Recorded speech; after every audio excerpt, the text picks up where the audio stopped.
Part D में आज हम जो है वो न्यू चैप्टर स्टार्ट करेंगे। प्रीवियस लेक्चर में हमने चैप्टर नंबर 4 को कंप्लीट कर दिया था।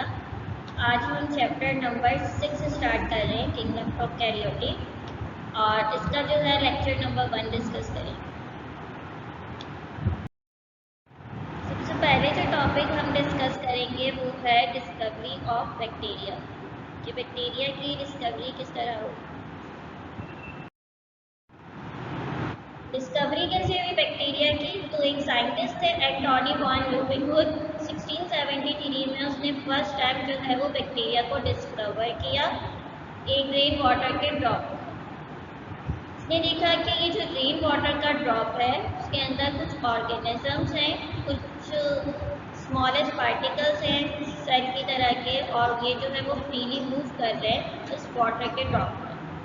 तो जब उसने इस वाटर के ड्रॉप को जो है वो माइक्रोस्कोप के अंदर स्टडी किया, ऑब्जर्व किया, तो बाद में उसने इसका नाम बैक्टीरिया रख दिया। बैक्टीरिया जो है वो स्मॉलेस्ट है, सिंपलेस्ट लिविंग ऑर्गेनिज्म है, यानी कि स्मॉल, उनका जो साइज है वो बहुत छोटा है, सिंपलेस्ट है, प्रोकैरियोटिक के तमाम लिविंग ऑर्गेनिजम्स हैं। इससे पहले जो चैप्टर है हमारे पास वायरस का, उसमें हमने देखा कि वायरस जो हैं, वायरस पार्टिकल्स कहलाते हैं, वो सेल की डेफिनेशन पर पूरा नहीं होता है। उनके पास एक कैप्सिड है, कैप्सिड के अंदर जो है वो न्यूक्लियर मटेरियल मौजूद है। जबकि जो सेल की प्रॉपर डेफिनेशन क्या है कि सेल के अंदर न्यूक्लियस मौजूद है, न्यूक्लियस के अराउंड जो है वो साइटोप्लाज्म मौजूद है, और ये तमाम का तमाम इंक्लूड हुआ हुआ एक मेम्ब्रेन से, जिसको हम सेल मेम्ब्रेन कह रहे हैं। तो ये जो वायरस है ये सेल की डेफिनेशन पे पूरा नहीं उतर रहे थे, तो इनको किंगडम से बाहर निकाल दिया गया, किसी किंगडम में प्लेस नहीं किया गया। और वजह क्या थी कि इनके पास न्यूक्लियर मटेरियल मौजूद है, ना इनके पास साइटोप्लाज्म मौजूद है, और ना ही इनके पास सेल मेम्ब्रेन मौजूद है। तो इन चीज़ों पे जब ये सेल जो है वो पूरा उतर नहीं रहा था, तो हमने इनको वायरस पार्टिकल्स कह दिया, यानी ये लिविंग नहीं कंसीडर किए जाते। किसी भी ऑर्गेनिज्म की बॉडी में जाएंगे, वहाँ अपने जेनेटिक मटेरियल को रेप्लिकेट करेंगे और अपनी कॉपीज बनाना शुरू कर देंगे। जब तक वो लिविंग ऑर्गेनिज्म नहीं मिलेगा, जब तक ये डेथ तस्वुर किए जाएंगे। और जबकि सेल जो है वो लिविंग इसलिए कहा जा रहा है, न्यूक्लियस मौजूद है, साइटोप्लाज्म मौजूद है, मेम्ब्रेन में इंक्लूड हुआ हुआ है, और इसको ज़रूरत नहीं है किसी भी होस्ट के अंदर रहने की, बगैर होस्ट के भी अपने नंबर को इंक्रीज कर सकता है। तो बैक्टीरिया स्मॉलेस्ट है, सिंपलेस्ट है, प्रोकैरियोटिक है, यानी कि इनका जो सेल है उसके अंदर इनका न्यूक्लियर मटेरियल इस तरह मौजूद है पीली फॉर्म में, और यहाँ साइटोप्लाज्म मौजूद है, और लास्ट में जो है वो सेल मेम्ब्रेन और सेल वॉल मौजूद है। प्रोकैरियोटिक सेल के अंदर प्रॉपर न्यूक्लियस नहीं होता, यानी न्यूक्लियस के अराउंड जो है वो न्यूक्लियर मेम्ब्रेन नहीं होगी और एक फ्लूइड नहीं होगा जिसको न्यूक्लियोप्लाज्म कहते हैं। तो ये किसी मेम्ब्रेन में इंक्लूड नहीं हुआ, बल्कि ये फ्रीली जो है वो सेल के अंदर मौजूद है, इसलिए हम इनको प्रोकैरियोटिक सेल कहते हैं, और ये सिंपलेस्ट लिविंग ऑर्गेनिज्म कहलाते हैं।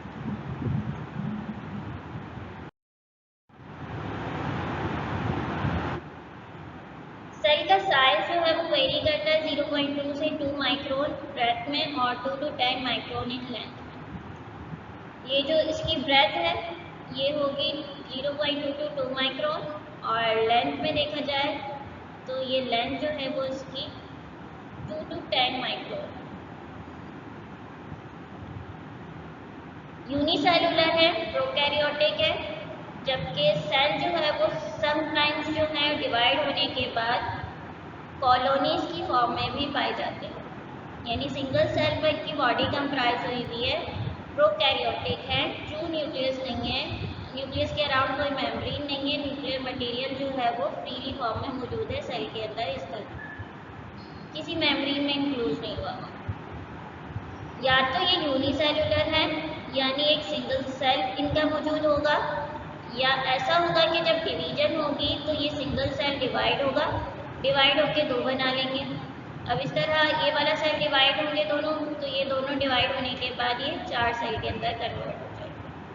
तो ये जो है ग्रुप की फॉर्म में रह रहे हैं, तो इस ग्रुप की फॉर्म को कहते हैं हम कि ये कॉलोनी की फॉर्म में रह रहे हैं, या तो सेल सिंगल फॉर्म में मौजूद होता है या डिवाइड होने के बाद ये इंक्लूड होके कॉलोनी बना लेते हैं। तो बैक्टीरिया के एग्जाम्पल में जो है किंगडम प्रोकैरियोटिक में तमाम के तमाम प्रोकैरियोटिक ऑर्गेनिज्म आएंगे और इसकी एग्जाम्पल में जो है वो बैक्टीरिया और साइनोबैक्टीरिया आएंगे। इनको भी हम डिटेल में स्टडी करेंगे। तो सबसे पहले हम देख लेते हैं कि ये जो बैक्टीरिया है इसका स्ट्रक्चर किस तरह का होता है। स्ट्रक्चर ऑफ बैक्टीरिया, बैक्टीरिया जो है वो एक प्लूरल फॉर्म है, जबकि बैक्टीरियम जो है वो सिंगुलर फॉर्म कहलाती है इसकी। तो इसके स्ट्रक्चर में क्या क्या चीज़ें पाई जाएंगी। पहला जो पार्ट है वो है फ्लैजिला। फ्लैजिला जो है वो एक्सट्रीमली थिन अपेंडेजेस हैं, ऑरिजिनेट हो रहे हैं बेसल बॉडी से। एक स्ट्रक्चर है जो सेल मेम्ब्रेन के बीनीथ साइड पे पाया जाएगा, बिलो साइड पे पाया जाएगा। मेडअप हुआ है फ्लैजिलिन प्रोटीन से और इसके अंदर कोई माइक्रोट्यूब्यूल्स नहीं है। फंक्शन इसका मोटालिटी का है। ये एक फ्लैजिला मौजूद है। फ्लैजिला अराइज कहाँ से हुआ है, बेसल बॉडी से। पहली जो लेयर है वो कैप्सूल है, सेल वॉल है, सेल मेम्ब्रेन है। तो ये जो सेल मेम्ब्रेन है यहाँ से ये जो रीजन है ये कहलाता है इसका बीनीथ रीजन। इस रीजन से ये जो फ्लैजिला है थिन अपेंडेजेस हैं ये अराइज हो रहा है। इनका फंक्शन क्या है कि ये लोकोमोशन में हेल्प करेंगे, यानी इन फ्लैजिला के जरिए जो है वो सेल एक जगह से दूसरी जगह मूव करके जाएगा। फ्लैजिला का नंबर वेरी करता है। हो सकता है कि किसी सेल के अंदर 2 फ्लैजिला मौजूद हो बैक्टीरिया के, और हो सकता है कि इनकी पूरी बॉडी जो है वो सराउंडेड हो फ्लैजिला से। जैसे पिक्चर में दिखाया गया तो इस सेल के अंदर जो है वो एक सिंगल फ्लैजिला नज़र आ रहा है, तो ये मोनोट्राइटस कंडीशन पे कहलाती है। प्रोटीन से मिलकर बना हुआ है, जैसे कि हेयर्स है, नेल्स हैं, इनके अंदर भी प्रोटीन मौजूद है, कैरेटिन। इसी तरह ये फ्लैजिला भी एक प्रोटीन से मिलकर बना है और इस प्रोटीन को हम फ्लैजिलिन प्रोटीन कहते हैं। माइक्रोट्यूब्यूल्स नहीं है क्योंकि स्पिंडल फाइबर की फॉर्मेशन नहीं होगी यहाँ पर, मेम्ब्रेन बाउंड ऑर्गेनेल्स नहीं है, तो ये माइक्रोट्यूब्यूल्स भी नहीं है जो स्पिंडल फाइबर की फॉर्मेशन करवाए क्रोमोसोम को अटैच करें।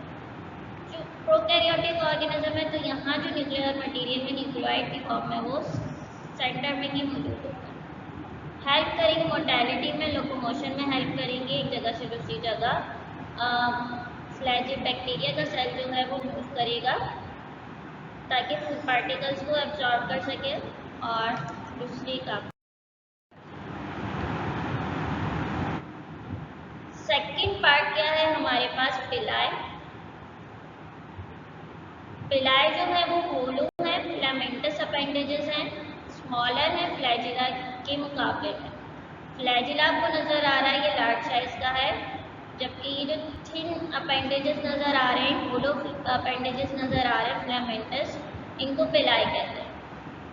पिलाई भी प्रोटीन से मिलके बने जिसको पिलिन प्रोटीन कह रहे हैं, और इनका फंक्शन क्या है कि कॉन्जुगेशन में हेल्प करते हैं। इनका फंक्शन लोकोमोशन नहीं है। जैसे बैक्टीरिया का फंक्शन है कि वो हेल्प करेगा लोकोमोशन में, मोटालिटी में हेल्प करेगा, एक जगह से दूसरी जगह मूवमेंट करवाएगा सेल की। तो पिलाई का फंक्शन जो है वो लोकोमोशन नहीं बल्कि कॉन्जुगेशन होता है। अब ये कॉन्जुगेशन क्या है कि एक बैक्टीरिया का सेल है, यहाँ पर बहुत सारे पिलाई लगे हैं, यहाँ पर इसका न्यूक्लियर मटेरियल मौजूद है न्यूक्लियोइड की फॉर्म में। ये दूसरा बैक्टीरिया का सेल है और यहाँ पर भी पिलाई लगे हुए हैं। अब ये वाला पिलाई और ये वाला पिलाई जो है वो कंबाइन होगा, अटैच करेगा एक सेल को दूसरे सेल से, एक कनेक्शन बना देगा, एक ब्रिज बना देगा, और इस ब्रिज को साइटोप्लाज्मिक ब्रिज कहते हैं। इसके पास भी न्यूक्लियर मटेरियल मौजूद है। अब ये ब्रिज बनेगा तो न्यूक्लियर मटेरियल एक जगह से दूसरी जगह ट्रांसफर करवाएंगे। न्यूक्लियर मटेरियल तो दोनों के पास मौजूद है, तो इनके पास एक एक्स्ट्रा सेलुलर मटेरियल होता है जिसको प्लाज्मिड कहते हैं। ये प्लाज्मिड जो है वो हमेशा इस तरह होता है, सर्कुलर फॉर्म में होता है। जिस सेल के पास ये प्लाज्मिड मौजूद होता है उसको F पॉजिटिव कहते हैं, फर्टिलिटी फैक्टर पॉजिटिव, और जिसके पास ये नहीं होता उसको F नेगेटिव यानी फर्टिलिटी फैक्टर नेगेटिव कहते हैं। तो ये जो है रिप्रोडक्शन की एक टाइप है कि प्लाज्मिड जो है ये डुप्लीकेट होगा, अपनी एक कॉपी बनाने लग जाएगा इस तरह का। अब एक कॉपी जो है इस सेल में रहेगी, ये वाली कॉपी इसी सेल में रहेगी, जबकि इसकी जो दूसरी कॉपी है ये इस साइटोप्लाज्मिक ब्रीच के जरिए मूव करके इस सेल के अंदर आ जाएगी। तो कॉन्जुगेशन एक ऐसा प्रोसेस है जिसके अंदर दो बैक्टीरियल सेल जो है वो कनेक्ट होंगे साइटोप्लाज्मिक ब्रिज बना के, और इसको जो है पिलाई के जरिए ये कनेक्ट होंगे और एक सेल से जो है वो प्लाज्मिड ट्रांसफर करेंगे दूसरे सेल के। तो पिलाई का मेन फंक्शन क्या है कि ये कॉन्जुगेशन में हेल्प करती है। इसका साइज जो है वो छोटा होता है फ्लैजिला के मुकाबले में, और प्रोटीन जो है इसके अंदर प्लेन प्रोटीन। तो एग्जाम में अगर डिफरेंसेस आ जाए दोनों के दरमियान तो आप लिख सकते हैं कि फ्लैजिला का साइज बड़ा है और ये लोकोमोशन में हेल्प कर रहा है, जबकि पिलाई का साइज छोटा है और ये कॉन्जुगेशन में हेल्प करता है। फ्लैजिला जो है वो फ्लैजिलिन प्रोटीन से मिलकर बना है और पिलाई जो है वो पिलिन प्रोटीन से मिलकर बना है।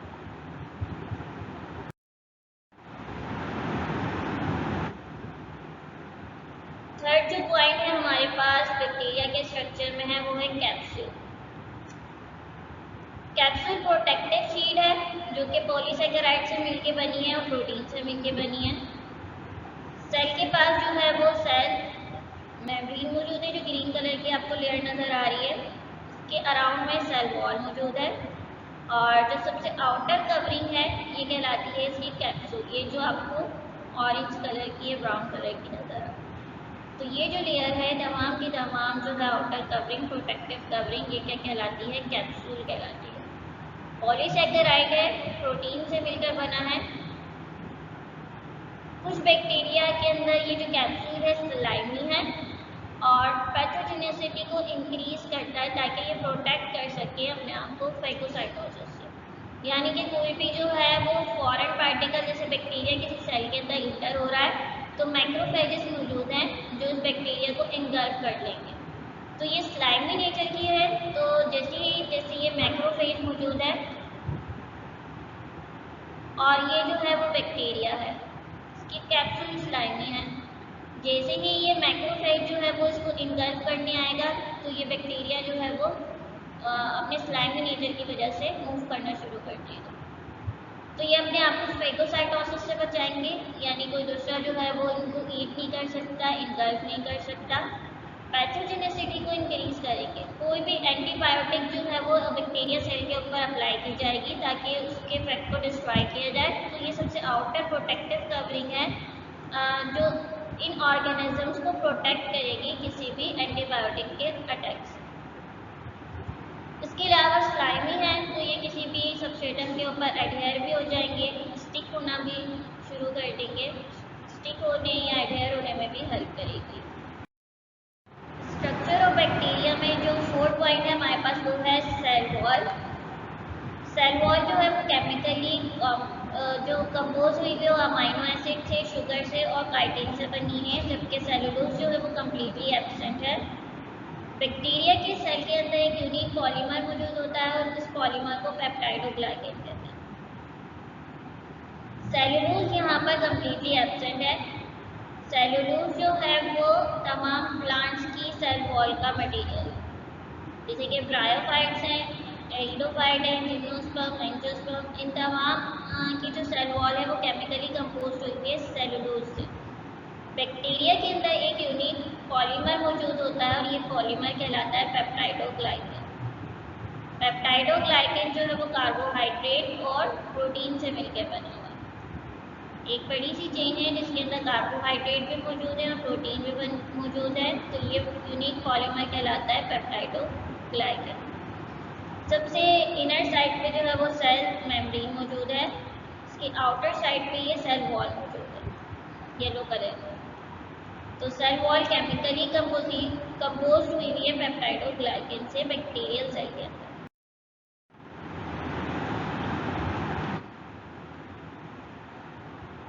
सेल वॉल जो है वो सराउंडिंग में पाई जाएगी सेल के। आउटर साइड पे रिजिड है, एक स्पेसिफिक शेप को डिटरमाइन करेगी और प्रोटेक्ट करेगी ऑर्गेनिज्म को ऑस्मोटिक लेसिस से। शेप प्रोवाइड करेगी, रिजिड है क्योंकि टफ है, हार्ड है, तो ये शेप को मेंटेन करेगी। ऑस्मोटिक लिसिस, अगर सेल के अंदर जो है वो वाटर इनसाइड आने लग जाए एंडोस्मोसिस के ज़रिए, तो सेल का साइज बढ़ जाएगा। तो एक वक्त आएगा कि सेल के अंदर इतना पानी आ जाएगा कि ये ब्रस्ट होने लग जाएगा। तो इस ब्रस्ट होने से बचाने के लिए इन ऑर्गेनिज्म के पास एक आउटर लेयर मौजूद होती है जिसको सेल वॉल कहते हैं। ये जो है वो टर्गर प्रेशर को डेवलप करती है, यानी इसकी वॉल पे प्रेशर को डेवलप करती है और इस सेल को जो है वो ऑस्मोटिक लिसिस यानी ब्रेकडाउन से बचाती है। जैसे आपने सेकेंड ईयर में पढ़ेंगे आपके, जब जो है वाटर मुसलसल इंटर होने लगेगा रेड ब्लड सेल्स के अंदर, तो रेड ब्लड सेल्स जो हैं वो रप्चर होना शुरू हो जाएंगे। वो रप्चर इसलिए होंगे क्योंकि वो एक एनिमल सेल है और एनिमल सेल के सराउंडिंग में कोई वॉल मौजूद नहीं होती, जबकि प्लांट सेल के सराउंडिंग में एक आउटर कवरिंग मौजूद है, लेयर मौजूद है, और ये लेयर सेल वॉल है और ये सेल वॉल प्रोटेक्ट करती है उनकी लिसिस से, ब्रस्ट होने से बचाएगी। कुछ बैक्टीरिया के अराउंड सेल वॉल नहीं है, तो कुछ बैक्टीरिया ऐसे हैं जिनमें पेप्टाइडोग्लाइकेन भी नहीं है और जिनकी जो सेल वॉल है पेप्टाइडोग्लाइकेन की नहीं बनी है बल्कि दूसरे पॉलीमर्स की बनी है। तो वो बैक्टीरिया जिनकी सेल वॉल पेप्टाइडोग्लाइकेन की नहीं बनी है इनको हम आर्की बैक्टीरिया कहते हैं। और कुछ बैक्टीरिया ऐसे हैं जिनकी सेल वॉल जो है वो पेप्टाइडोग्लाइकेन की बनी हुई है, तो ऐसे बैक्टीरिया जो हैं वो यू बैक्टीरिया कहलाते हैं। यू कहते हैं ट्रू, यानी ट्रू बैक्टीरिया हैं जिनकी सेल वॉल पेप्टाइडोग्लाइकेन की बनी है।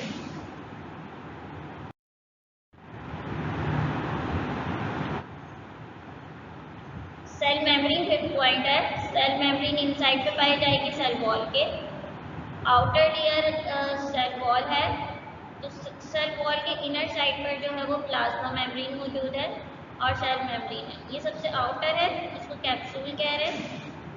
इसके इनर साइड पे सेल वॉल मौजूद है जो ब्लू कलर की लेयर नज़र आ रही है आपको, और उसके भी इनर साइड पे जो है वो एक लेयर मौजूद है, तो इस लेयर को कह रहे हैं प्लाज्मा मेम्ब्रेन या सेल मेम्ब्रेन। ये बनी हुई है प्रोटीन से और लिपिड से।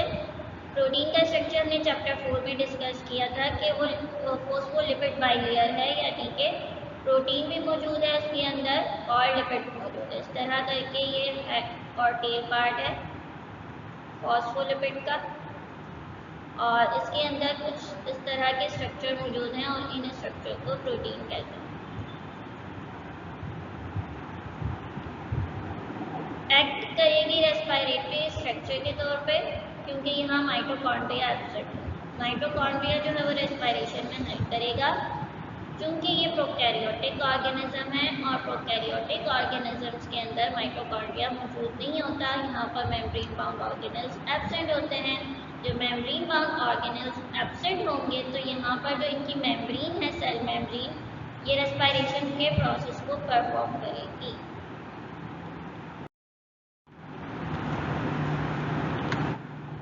मीजोजोम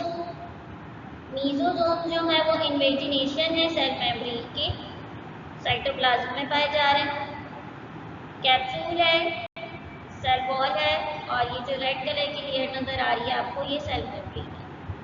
सेल मेम्ब्रेन जो है वो इस तरह करके फिंगर लाइक प्रोजेक्शन में कन्वर्ट हो जाती है और ये जो फिंगर लाइक प्रोजेक्शन सही है मीजोजोम्स कहलाते हैं। ये सेल मेम्ब्रेन की इन्वेजिनेशन है। इसके आउटर लेयर पे आपको सेल वॉल नज़र आएगी और उसकी आउटर लेयर पे आपको कैप्सूल नज़र आएगी। तो इस तरह के 3 लेयर्स आपने ड्रॉ करनी होंगी अगर एग्जाम में बैक्टीरिया सेल के स्ट्रक्चर की डायग्राम आ जाए। पहली लेयर कैप्सूल, सेकेंड लेयर जो है ग्रीन वाली जो बनाई है ये है सेल वॉल, और ये जो रेड कलर की लेयर है ये कहलाएगी सेल मेम्ब्रेन।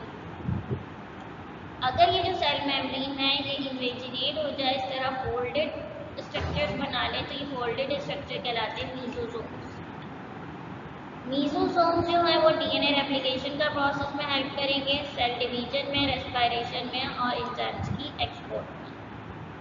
डीएनए को रेप्लिकेट करेंगे, डीएनए का अमाउंट डबल करवा देंगे।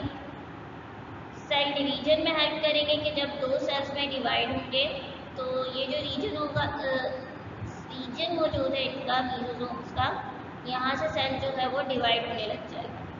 इसके अलावा यहाँ पर कुछ एंजाइम्स मौजूद हैं और ये एंजाइम्स जो हैं वो सब्सटेंसेस को एक्सपोर्ट और इंपोर्ट का भी काम करेंगे और ये एंजाइम्स जो हैं वो रेस्पिरेशन के प्रोसेस को भी परफॉर्म करेंगे।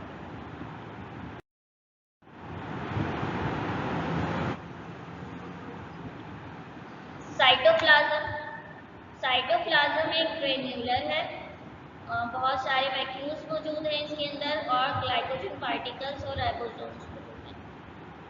यूकैरियोटिक सेल्स के अंदर हमने पढ़ा था कि न्यूक्लियस है, न्यूक्लियस के अराउंड में जो है वो इस तरह का नेटवर्क, ट्यूब्यूलर नेटवर्क कनेक्शन मौजूद है और ये जो ट्यूब्यूलर कनेक्शन है ये कहलाता है एंडोप्लाज्मिक रेटिकुलम। इस एंडोप्लाज्मिक रेटिकुलम के ऊपर राइबोसोम्स लगे होते हैं और ये राइबोसोम्स जो हैं वो प्रोटीन सिंथेसिस का प्रोसेस परफॉर्म करते हैं। ये बात थी एक यूकैरियोटिक सेल की। बैक्टीरिया चूंकि है प्रोकैरियोटिक और प्रोकैरियोटिक सेल के अंदर जो है वो मेम्ब्रेन बाउंड ऑर्गेनेल्स नहीं होते, तो प्रोकैरियोटिक सेल के अंदर जो है वो साइटोप्लाज्म में ही राइबोसोम्स मौजूद होंगे फ्रीली फॉर्म में। तो ये जो साइटोप्लाज्म है इसका, यहाँ पर ये राइबोसोम्स मौजूद होंगे। ग्लाइकोजन पार्टिकल हैं, फूड को जो है वो अपने स्टोर भी करके रखेंगे, तो यहाँ जो फूड स्टोर होगा वो ग्लाइकोजन की फॉर्म में स्टोर होगा। तो ग्लाइकोजन पार्टिकल्स भी मौजूद हैं ग्रेन्यूलर से फ्लूइड लाइक मटेरियल के अंदर और राइबोसोम्स भी मौजूद हैं। मेम्ब्रेन बाउंड ऑर्गेनेल्स जो है वो कम्प्लीटली एब्सेंट है। प्रोकैरियोटिक ऑर्गेनिजम्स हैं, ट्रू न्यूक्लियस एब्सेंट है और मेम्ब्रेन बाउंड ऑर्गेनेल्स एब्सेंट होते हैं। ट्रू न्यूक्लियस एब्सेंट है जब ये जो इनका न्यूक्लियर मटेरियल है वो फ्रीली फॉर्म में मौजूद है सेंट्रल रीजन में और ये न्यूक्लियोटाइड कहलाता है। इसी तरह जो है ग्लाइकोजन पार्टिकल्स और राइबोसोम जो है वो इनके साइटोप्लाज्म में मौजूद होंगे। यहाँ कोई भी ऐसा ऑर्गेनेल नहीं होगा जिसके अराउंड मेम्ब्रेन मौजूद होगी, जैसे माइटोकॉन्ड्रिया पढ़ा था, एंडोप्लाज्मिक रेटिकुलम पढ़ा था और गोल्गी बॉडीज, ये तमाम ऑर्गेनेल्स यहाँ एब्सेंट होंगे।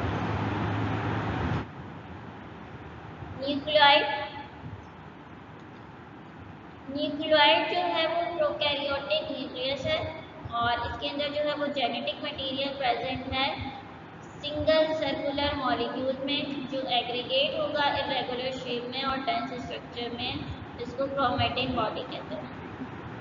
यहाँ जो न्यूक्लियर मटेरियल है वो फ्रीली फॉर्म में मौजूद है, सिंगल सर्कुलर मॉलिक्यूल मौजूद है जो एग्रीगेट होने के बाद जो है वो एक इरेगुलर सा स्ट्रक्चर शेप डेवलप कर लेंगे और ये शेप कहलाती है क्रोमैटिन बॉडी। टोटल एब्सेंस है यहाँ पर न्यूक्लियर मेम्ब्रेन की, न्यूक्लियोप्लाज्म की और न्यूक्लियस की।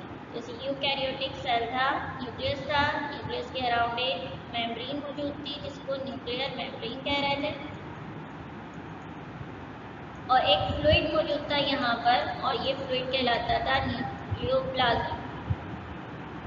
यहाँ जो आपको नज़र आएगा न्यूक्लियर मटेरियल वो फ्रीली फॉर्म में मौजूद है, यहाँ कोई मेम्ब्रेन मौजूद नहीं है, न्यूक्लियस मौजूद नहीं है और न्यूक्लियोप्लाज्म भी मौजूद है। न्यूक्लियस एक डार्क सी बॉडी मौजूद होगी न्यूक्लियस के अंदर। तो ये तमाम चीज़ें जो है वो प्रोकैरियोटिक ऑर्गेनिज्म में पाई नहीं जाती। इसके साथ ही जो है वो यूकैरियोटिक सेल के अंदर एक स्पेशल टाइप की प्रोटीन होती है जिसको कहते हैं हिस्टोन प्रोटीन। हिस्टोन प्रोटीन पाई जाती है यूकैरियोटिक सेल के अंदर, जबकि यहाँ पर देखें आपको किसी किस्म की कोई प्रोटीन नहीं नज़र आती। हिस्टोन प्रोटीन जो है वो राउंडेड सी प्रोटीन्स होती हैं और इनके अराउंड जो है वो डीएनए कॉइल हुआ होता है इस तरह। तो यहाँ तो जो है वो प्रॉपर न्यूक्लियस में मौजूद नहीं है, तो यहाँ डीएनए इरेगुलर फॉर्म में मौजूद होगा सेंटर में और ये जो है न्यूक्लियोटाइड कहलाता है। तो ये प्रोटीन्स भी यहाँ पर एब्सेंट होगा।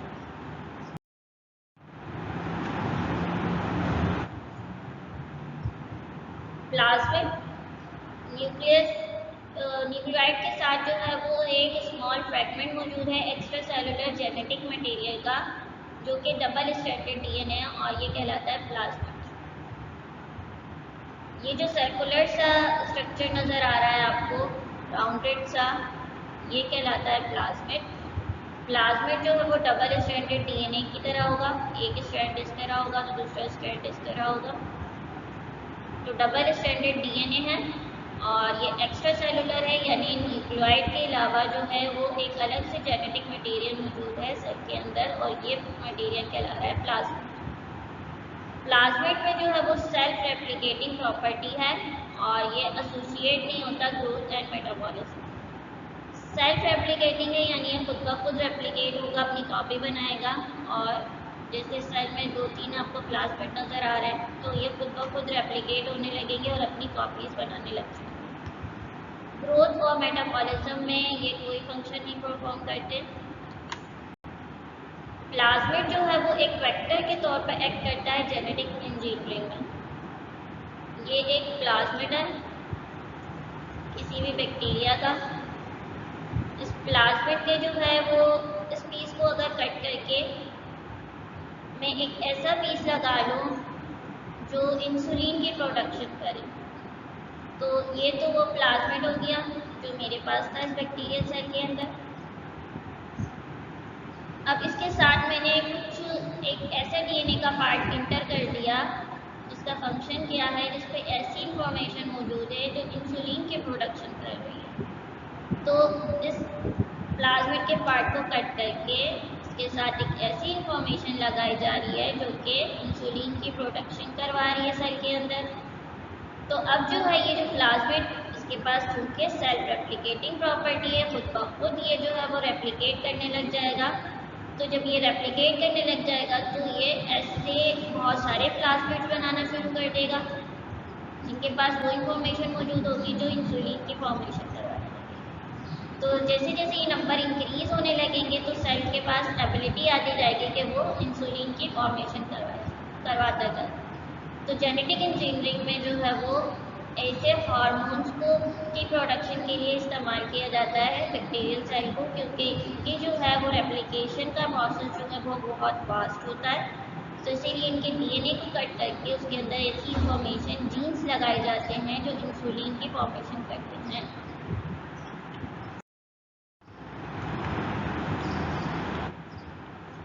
शेप्स ऑफ बैक्टीरिया को डिस्कस करेंगे हम।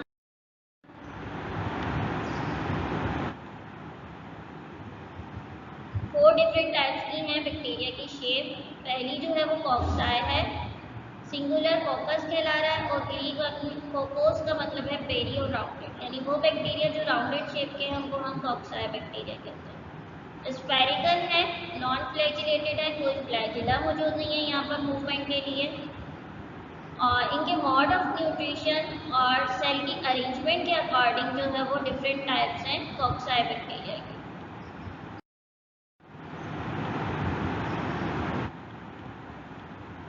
मोनोफोकस कहते हैं, मोनोफोकस मतलब एक सिंगल सेल। अगर सिंगल बैक्टीरियल सेल मौजूद है और वो राउंडेड स्ट्रक्चर का है तो ये कहलाएगी मोनोफोकस बैक्टीरिया। ये बैक्टीरिया कहलाएंगे मोनोफोकस बैक्टीरिया। अगर जो है वो डिप्लोकॉक्साई है, मतलब एक पेयर मौजूद है कॉक्साई बैक्टीरिया का, दो बैक्टीरिया मौजूद हैं इस तरह के और दोनों के दोनों राउंडेड हैं, तो ये कहलाएंगे डिप्लोकॉक्साई। स्ट्रेप्टोकॉक्साई का मतलब होता है कि एक लॉन्ग चेन मौजूद है कॉक्साई बैक्टीरिया की, तो ये स्ट्रेप्टोकॉक्साई है, यानी एक लॉन्ग चेन मौजूद है राउंडेड बैक्टीरिया की और एक साथ अरेंज हुए हैं, ये कहलाएंगे स्ट्रेप्टोकॉक्साई।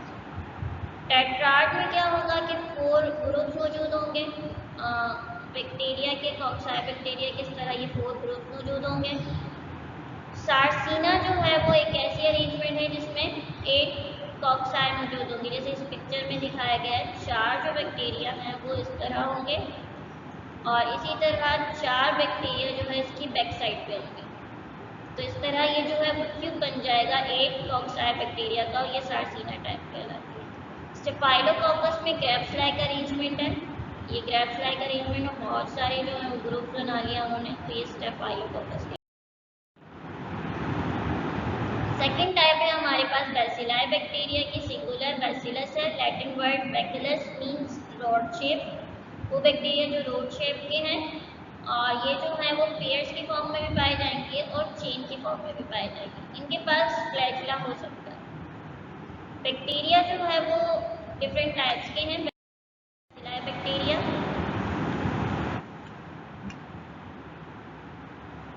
डिप्लोबैसिलाई मतलब पेयर ऑफ बैसिलस। एक तो ये वाला है बैसिलस बैक्टीरिया। अगर ये जो है दो के पेयर में मौजूद होंगे तो ये कहलाएंगे डिप्लोबैसिलाई। स्ट्रेप्टोबैसिलाई अगर ये लॉन्ग चेन बना लें, ये बहुत सारे रॉड शेप बैक्टीरिया थे जिन्होंने एक चेन बना ली, तो ये कहलाएंगे स्ट्रेप्टोबैसिलाई। पेरिसेट में जो है वो 4 बैसिलाई होंगे। यहाँ पिक्चर में भी दिखाया गया है कि 4 की अरेंजमेंट जो है वो पेरिसेट अरेंजमेंट कहलाएगी। थर्ड टाइप है स्पाइरिलम। स्पाइरिलम सिंगुलर है और ग्रीक वर्ड स्पायरा से ड्राइव हुआ हुआ, इसका मतलब है कॉइल। वो बैक्टीरिया जो कॉइल शेप के होंगे, हेलिकल शेप के होंगे, वो स्पाइरल बैक्टीरिया कहलाएंगे। इनको कॉर्क स्क्रू शेप भी कहते हैं। एग्जाम्पल है स्पायरोकीट।